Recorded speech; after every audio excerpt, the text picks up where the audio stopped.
देखिए सबसे पहले उप से संयोजन यौगिकों के चुंबकीय गुण। देखिए बच्चों, उप से संयोजन यौगिकों के चुंबकीय गुणों की व्याख्या संयोजकता बंध सिद्धांत यानी वीबीटी के द्वारा की जा सकती है। देखिए बच्चों ध्यान दीजिएगा, भाई जो उप से संयोजन यौगिक होते हैं उनके चुंबकीय गुणों की व्याख्या संयोजकता बंध सिद्धांत यानी वीबीटी के द्वारा की जा सकती है। आगे देखिए, इनके चुंबकीय आघूर्ण के मानों की सहायता से इनकी ज्यामिति ज्ञात की जा सकती है। और देखिए जो इनके चुंबकीय आघूर्ण के मान होते हैं उनकी सहायता से इन उप से संयोजन यौगिकों की ज्यामिति ज्ञात की जा सकती है। क्लियर है? आगे देखिए, चुंबकीय आघूर्णों के मान चुंबकीय प्रवृत्ति के प्रयोगों द्वारा ज्ञात किए जाते हैं।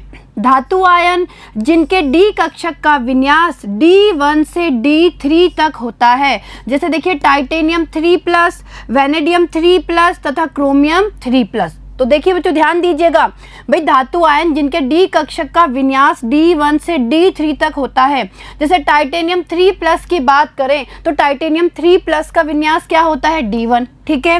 वेनेडियम 3+ की बात करें इसका विन्यास होता है D2 तथा क्रोमियम 3+ की बात करें इसका विन्यास क्या होता है D3, ठीक है। तो इनमें 4s तथा 4p कक्षकों के साथ दो रिक्त डी कक्षक अष्टफलकीय संकरण हेतु उपलब्ध होते हैं। क्लियर है? आगे देखिए, अतः इन स्वतंत्र आयनों तथा इनके संकुलों का चुंबकीय व्यवहार समान होता है। तो देखिए बच्चों यहाँ समझने की कोशिश कीजिएगा, भाई D1, D2 तथा D3 इन तीनों डी कक्षकों के विन्यास के लिए, यानी ऐसे धातु आयन जिनके की डी कक्षक का विन्यास D1, D2 या D3 होता है, तो उनके स्वतंत्र आयन का या इनके संकुल का जो चुंबकीय व्यवहार होता है वो क्या होता है? समान होता है। क्लियर है? आगे देखिए, जब धातु में 3 से अधिक 3D इलेक्ट्रॉन उपस्थित होते हैं, देखिए ध्यान दीजिए, जब किसी भी धातु की हम बात कर रहे हैं या धातु आयन के बारे में बात कर रहे हैं तो उसमें अगर 3 से अधिक 3D इलेक्ट्रॉन उपस्थित होते हैं तो अष्टफलकीय संकरण हेतु आवश्यक 2 3D कक्षक सीधे उपलब्ध नहीं होते। ध्यान दीजिएगा, हुंड के नियमानुसार। देखिए यानी कहने का मतलब है कि जब धातु में 3 से अधिक 3D इलेक्ट्रॉन उपस्थित होते हैं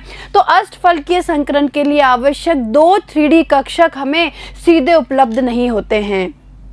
इस प्रकार D4, D5 तथा D6, देखिए ध्यान दीजिएगा, D4 जैसे Mn3+ यानी मैग्नीज 3+ की बात करें तो उसका इलेक्ट्रॉनिक विन्यास होता है D4। इस तरीके से आयरन 3+ की हम लोग बात करें तो उसका इलेक्ट्रॉनिक विन्यास होता है D5 तथा कोबाल्ट 3+ की हम लोग बात करें उसका इलेक्ट्रॉनिक विन्यास क्या होता है D6, ठीक है।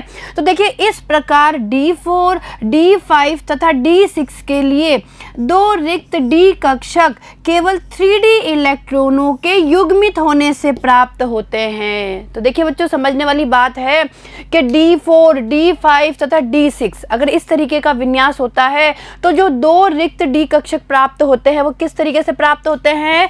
3D इलेक्ट्रॉनों के युग्मित होने से प्राप्त होते हैं, जिससे क्रमशः 2, 1 व 0 अयुग्मित इलेक्ट्रॉन बचते हैं। जिससे होता क्या है? 2, 1 व 0 अयुग्मित इलेक्ट्रॉन बचते हैं। यानी कहने का मतलब है अगर D4 विन्यास होता है और अगर इलेक्ट्रॉनों का युग्मन हो जाता है तो वहाँ पे देखिए 2 अयुग्मित इलेक्ट्रॉन बचते हैं। इस तरीके से अगर हम D5 विन्यास की बात करें कि D5 विन्यास है और अगर इलेक्ट्रॉनों का युग्मन हो जाता है तो वहाँ पे 1 अयुग्मित इलेक्ट्रॉन बचता है, और अगर D6 विन्यास है और इलेक्ट्रॉनों का युग्मन हो जाता है तो वहाँ पे 0 अयुग्मित इलेक्ट्रॉन बचते हैं। और देखिए बच्चों हम लोग पढ़ के भी आए हुए हैं कि इलेक्ट्रॉनों का युग्मन कब होता है? जब वहाँ पे कोई प्रबल क्षेत्र लिगेंड उपस्थित होता है। क्लियर है? तो चलिए आगे देखिए, D6 विन्यास युक्त आयनों के उप से संयोजन यौगिकों में विशेष परिस्थितियों में चुंबकीय आघूर्णों का मान अधिकतम चक्रण युग्मन से मेल खाते हैं, लेकिन D4 तथा D5 विन्यास युक्त आयनों के संकुल क्या होते हैं? जटिल होते हैं। क्लियर है? चलिए आगे।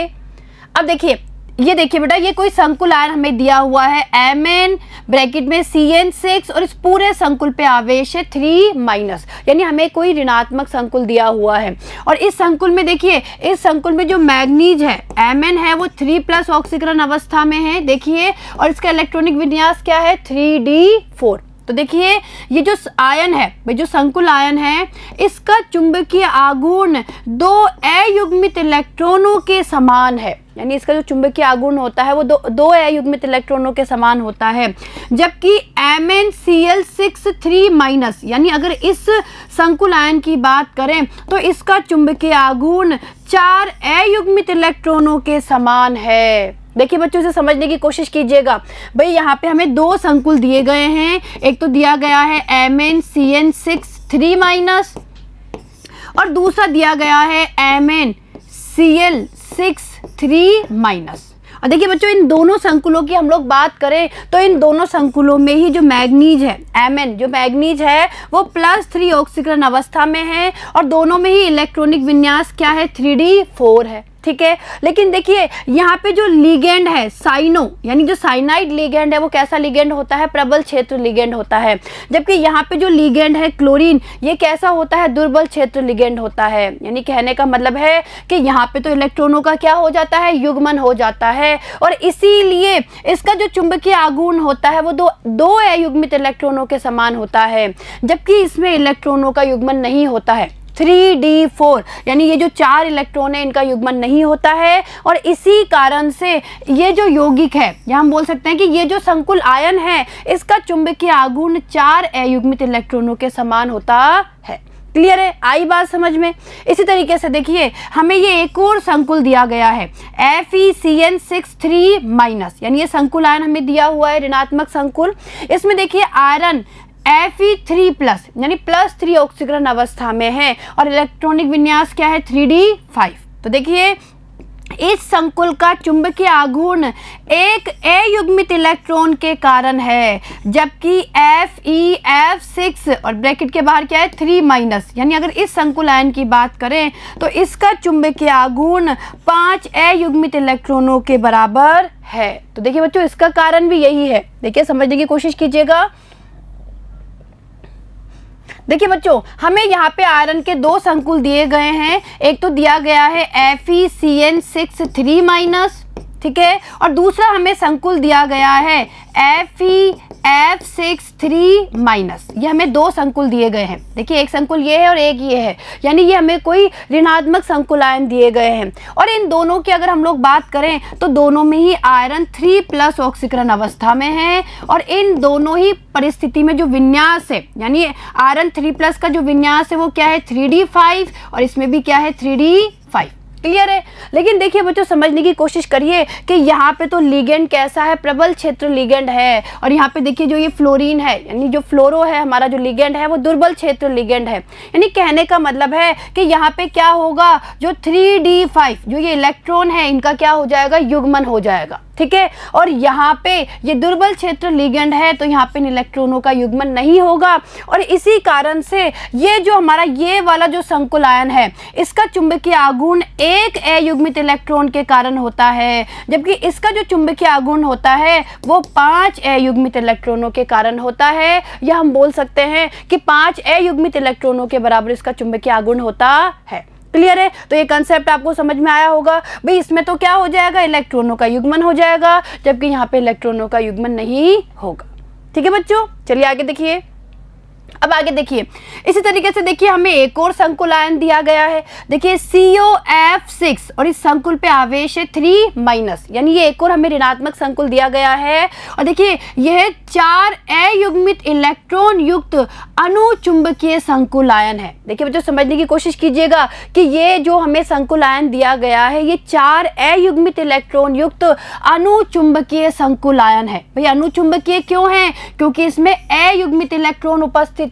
ठीक है, जबकि देखिए जबकि COC2O4 और ये ब्रैकेट के बाहर 3 और इस पूरे संकुल पे आवेश है 3-, यानी ये हमें एक और संकुल दिया गया है, और ये संकुल कैसा है, प्रतिचुंबकीय होता है। देखिए बच्चों, वापस समझने की कोशिश करिए कि ये हमें दोनों ही कोबाल्ट के संकुल दिए गए हैं। ये भी कोई ऋणात्मक संकुल है और ये भी कोई ऋणात्मक संकुल है, यानी ये दोनों हमें कोई संकुल आयन दिए गए हैं। और अगर ध्यान से देखें तो इस संकुल को आप देखेंगे तो देखिए इसमें जो लिगेंड है कैसा है, दुर्बल क्षेत्र लिगेंड है, और इसमें जो ये लिगेंड है ये कैसा है, प्रबल क्षेत्र लिगेंड है। यानी क्या होगा, इसमें इलेक्ट्रॉनों का युग्मन नहीं होगा, यानी इसमें 4 अयुग्मित इलेक्ट्रॉन उपस्थित है, इसीलिए ये कैसा होगा, अनुचुंबकीय। कैसा होगा, अनुचुंबकीय। जबकि इसकी बात करें, इस संकुल की बात करें तो ये संकुल हमारा कैसा होगा, प्रतिचुंबकीय, क्योंकि इसमें एक भी अयुग्मित इलेक्ट्रॉन उपस्थित नहीं है। क्लियर है यहाँ तक का? आगे देखिए, इन सभी की व्याख्या संयोजकता बंध सिद्धांत की सहायता से आंतरिक कक्षक संकुल तथा बाह्य कक्षक संकुल के आधार पर की जाती है। तो देखिए बच्चों, यहाँ समझने की कोशिश कीजिए कि जो हमने ये चुंबकीय गुणों की व्याख्या की, तो ये गुणों की व्याख्या किससे की जा सकती है, वीबीटी के द्वारा, यानी संयोजकता बंध सिद्धांत के द्वारा इनकी व्याख्या की जा सकती है। और साथ ही साथ हम ये भी पता लगा सकते हैं कि जो हमारा संकुल है वो आंतरिक कक्षक संकुल है या बाह्य कक्षक संकुल है। और इन दोनों के बारे में हम लोग पढ़ के आए हुए हैं कि आंतरिक कक्षक संकुलों का निर्माण कब होता है और बाह्य कक्षक संकुल का निर्माण कब होता है, और इसी के आधार पे हम चुंबकीय गुणों की भी व्याख्या कर सकते हैं। क्लियर है? चलिए आगे देखिए। इस आधार पर देखिए, इस आधार पर ये एक संकुल आयन है MnCN6 और इस पूरे पे आवेश है 3- FeCN6 इस पूरे पे आवेश है 3- तथा C2O4 3 है, 3 बार है, और इस पूरे पे आवेश है 3-। तो देखिए इस आधार पर ये तीनों संकुल कैसे हैं, आंतरिक कक्षक संकुल है। देखिए तो ध्यान दीजिएगा, भाई जो तीनों संकुल हमें दिए गए हैं ये तीनों संकुल आयन कैसे हैं, आंतरिक कक्षक संकुल है। और इसका कारण हमें पता है क्योंकि इसमें संकरण में आंतरिक डी कक्षक भाग लेते हैं, और आंतरिक डी कक्षक भाग इसलिए लेते हैं क्योंकि इन तीनों में ही उपस्थित लिगेंड कैसे है, प्रबल क्षेत्र लिगेंड है। और जब प्रबल क्षेत्र लिगेंड उपस्थित होते हैं तो इलेक्ट्रॉनों का क्या हो जाता है, युग्मन हो जाता है। तो देखिए जो ये तीनों हमारे संकुल है ये आंतरिक कक्षक संकुल है, और इनमें कैसा संकरण है, D2sp3। देखिए जो समझने की कोशिश करिए, इनमें D2sp3 संकरण पाया जाता है, यानी आंतरिक डी कक्षक संकरण में भाग लेते हैं, इसीलिए कैसे हुए ये आंतरिक कक्षक संकुल। क्लियर है? आगे देखिए, इनमें से प्रथम 2 संकुल अनुचुंबकीय तथा तीसरा प्रतिचुंबकीय है। देखिए जो समझने की कोशिश करिए, अगर हम इन दोनों संकुलों की बात करें, जो प्रथम 2 संकुलों की बात करें, तो ये दोनों संकुल तो हमारे क्या है, अनुचुंबकीय। और अनुचुंबकीय क्यों है, क्योंकि इनमें अयुग्मित इलेक्ट्रॉन उपस्थित होता है, यानी इलेक्ट्रॉनों का जब युग्मन हो जाता है उसके बाद भी वहां पे अयुग्मित इलेक्ट्रॉन उपस्थित रह जाते हैं। जबकि इस संकुल की हम लोग बात करें तो ये संकुल प्रतिचुंबकीय है। कैसा है ये, प्रतिचुंबकीय, क्योंकि इसमें कोई भी अयुग्मित इलेक्ट्रॉन उपस्थित नहीं होता है। क्लियर है? जबकि देखिए, जबकि MnCl6 3- यानी ये वाला संकुल, COF6 और इस पूरे संकुल पे आवेश है 3- तथा FeF6 और इस पूरे पे आवेश है 3-। यानी ये जो तीनों संकुल है ये तीनों संकुल कैसे हैं, बाह्य कक्षक संकुल है। और देखिए बाह्य कक्षक संकुल क्यों है, क्योंकि इन तीनों में उपस्थित लिगेंड ही दुर्बल क्षेत्र लिगेंड है, यानी यहाँ पे इलेक्ट्रॉनों का युग्मन नहीं होता है। और देखिए इनमें कौन सा संकरण होता है, sp3d2, यानी इसमें बाहर के डी कक्षक संकरण में भाग लेते हैं। ठीक है, तथा ये सभी अनुचुंबकीय हैं। देखिए जो ये है हमारे तीनों संकुल आयन, ये तीनों संकुल आयन कैसे होंगे, हमारे अनुचुंबकीय होंगे और बाह्य कक्षक संकुल होंगे। क्लियर है?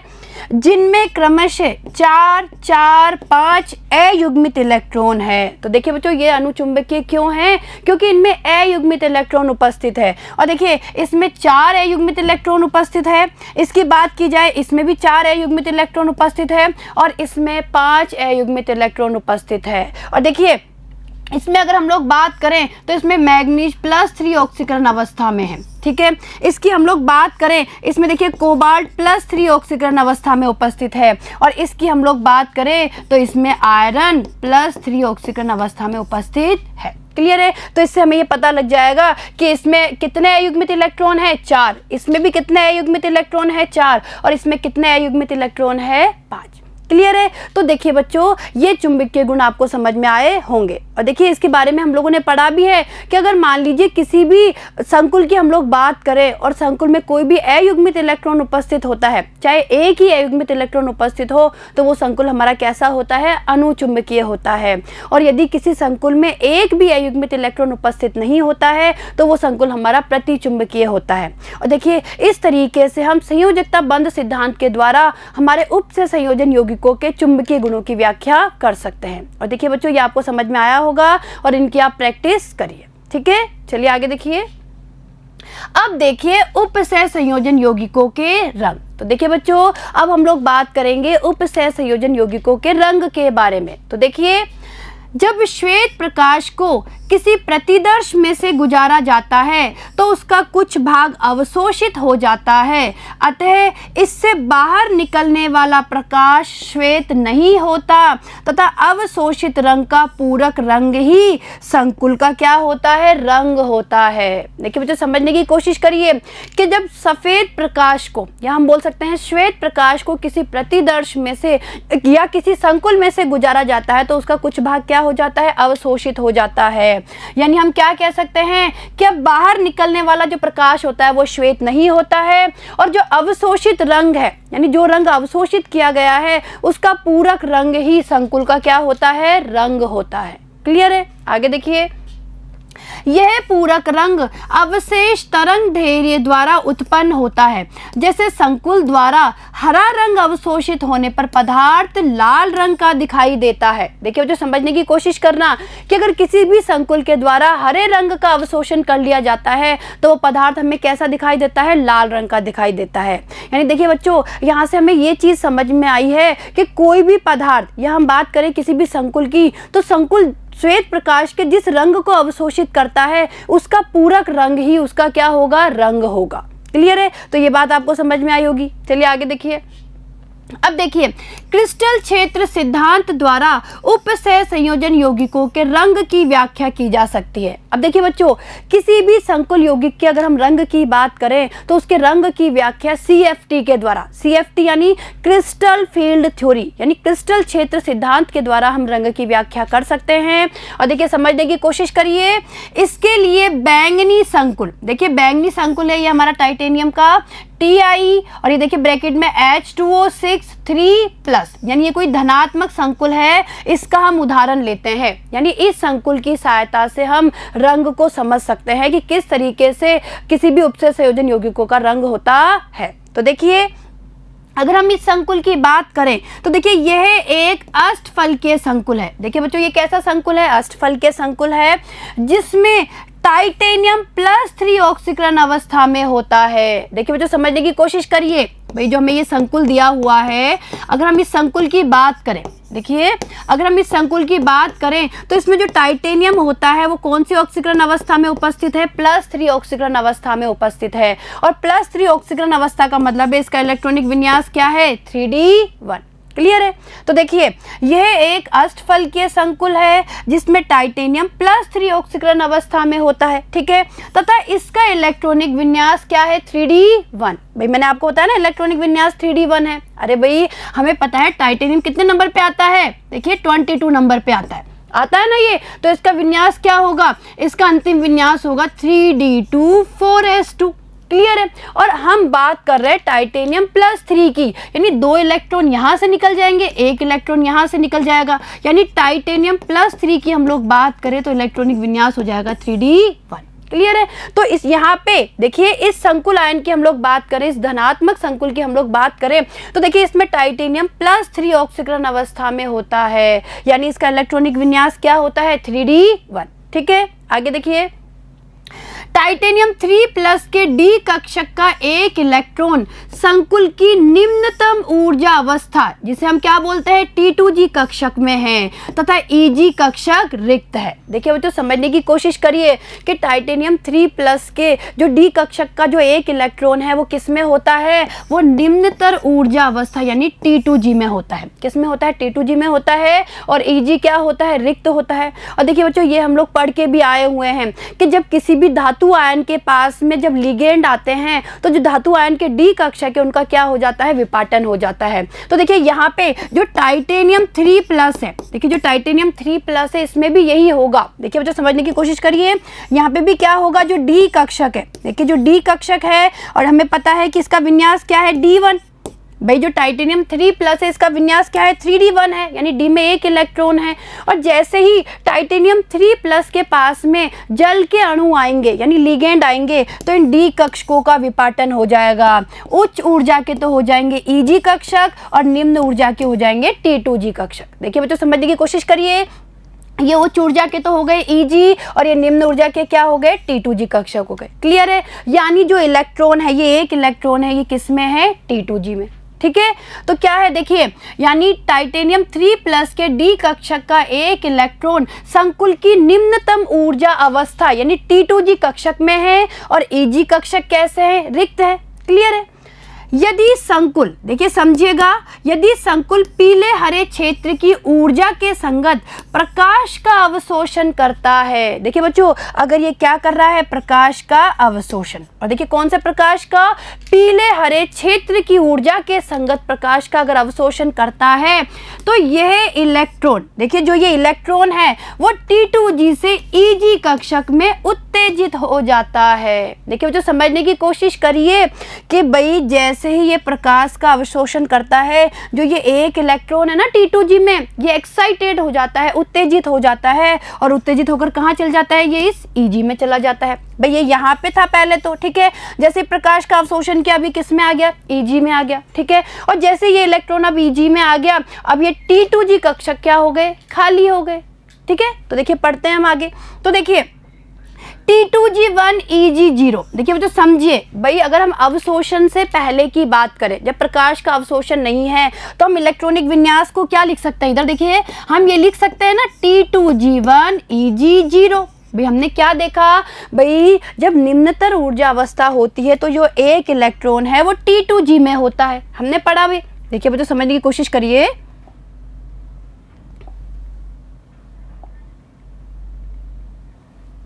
देखिए बच्चों समझने की कोशिश करिए, भाई हमने क्या पढ़ा कि जब निम्नतर ऊर्जा अवस्था होती है तो डी कक्षक का जो एक इलेक्ट्रॉन है वो किस में होता है, T2G में होता है। क्लियर है, यानी मैं क्या लिख सकती हूँ इलेक्ट्रॉनिक विन्यास को, T2G1 Eg0। क्लियर है, लिख सकती हूँ। लेकिन जैसे ही इसने ऊर्जा का अवशोषण किया, देखिए समझने की कोशिश करिए, जैसे ही इसने ऊर्जा का अवशोषण किया, जो ये एक इलेक्ट्रॉन है, देखिए जो समझिएगा, जो एक इलेक्ट्रॉन है ये इलेक्ट्रॉन क्या हो गया, उत्तेजित हो गया। ये इलेक्ट्रॉन क्या हो गया, उत्तेजित हो गया और यहाँ से ये कहाँ आ गया, Eg में आ गया। ठीक है, यानी अब ये कक्षक क्या हो गए, खाली, यानी अब इलेक्ट्रॉनिक विन्यास क्या हो गया, T2G तो हो गया 0 और Eg हो गया 1। क्लियर है, आया बच्चों आपको समझ में। अरे भाई अगर हम निम्नतर ऊर्जा अवस्था की बात करें या अवशोषण से पहले की बात करें, यानी जब प्रकाश का अवशोषण नहीं होता है तो उस समय जो ये एक इलेक्ट्रॉन है, 3D1 का जो एक इलेक्ट्रॉन है वो किस में होता है, T2G में होता है। क्लियर है, T2G में होता है, यानी इलेक्ट्रॉनिक विन्यास होगा T2G1 Eg0।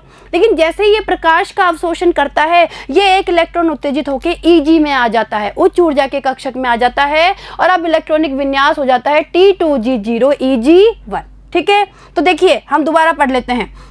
यदि संकुल पीले हरे क्षेत्र की ऊर्जा के संगत प्रकाश का अवशोषण करता है तो यह इलेक्ट्रॉन T2G से Eg कक्षक में उत्तेजित हो जाता है। तो देखिए अब क्या हुआ, T2G1 Eg0 से किस में आ गया, ये T2G0 Eg1। ठीक है, यानी पहले T2G में एक इलेक्ट्रॉन था और वो किस में आ गया, Eg में आ गया, Eg1 हो गया। ठीक है, जिससे देखिए समझिए, जिससे संकुल बैंगनी दिखाई देता है। संकुल कैसा दिखाई देता है, बैंगनी। ठीक है, चलिए आगे देखिए।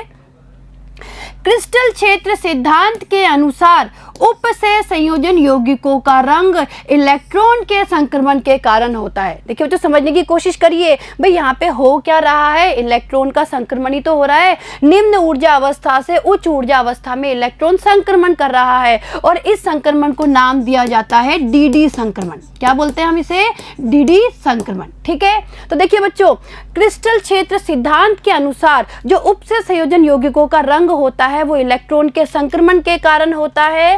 और देखिए डी कक्षकों का T2G तथा Eg कक्षकों में विपाटन लिगेंड जैसे H2O की उपस्थिति में ही होता है। ये हम लोग पढ़ के आए हुए हैं भाई, हमने पढ़ा है ना CFT थ्योरी में कि जैसे ही किसी भी धातु परमाणु के पास में या धातु आयन के पास में लिगेंड आते हैं तो उनके D कक्षकों का क्या हो जाता है, विपाटन हो जाता है। ठीक है, आगे देखिए, अतः TiH2O6 यानी जो संकुल है इसको गर्म करने पर H2O अणुओं के निकल जाने के कारण यह रंगहीन हो जाता है। तो देखिए बच्चों, इस संकुल को जब गर्म किया जाता है तो जल के अणु बाहर निकल जाते हैं और ये कैसा हो जाता है, रंगहीन। क्लियर है, तो ये कंसेप्ट आपको समझ में आया होगा। चलिए आगे देखिए, इसी प्रकार अजलीय CuSO4 श्वेत होता है परंतु CuSO4.5H2O नीले रंग का होता है। देखिए बच्चों, इसीलिए क्या होता है, जो अजलीय CuSO4 है वो श्वेत होता है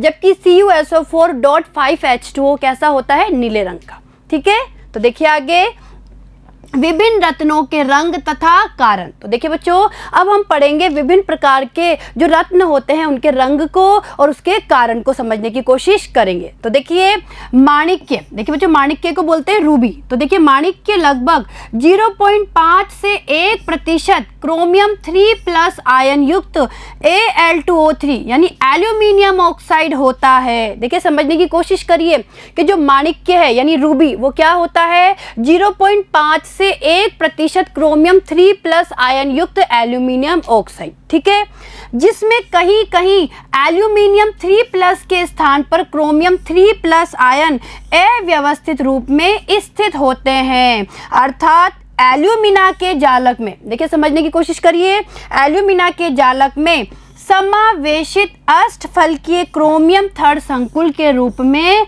पाया जाता है। क्लियर है, और देखिए जो माणिक्य है रूबी वो कैसा होता है, लाल रंग का होता है। और आपको समझ में आया होगा कि ये क्या होता है, 0.5 से 1% क्रोमियम 3+ आयन युक्त एल्यूमिनियम ऑक्साइड होता है जिसमें एल्यूमिनियम 3+ के स्थान पर यानी कहीं कहीं एल्यूमिनियम 3+ के स्थान पर क्रोमियम 3+ आयन अव्यवस्थित रूप से स्थित होते हैं। क्लियर है, आगे देखिए, इन केंद्रों पर DD संक्रमण के कारण ही इनमें रंग उत्पन्न होता है। देखिए बच्चों, इसमें रंग उत्पन्न क्यों होता है, DD संक्रमण के कारण। क्लियर है, आगे देखिए, पन्ना में, देखिए बच्चों पन्ना है, पन्ना हरे रंग का होता है। तो देखिए पन्ना में क्रोमियम 3+ आयन बेरिल खनिज, देखिए बेरिल खनिज होता है Br3 यानी Br3 Al यानी एल्यूमिनियम 2 Si6 और O18 ये होता है बेरिल खनिज।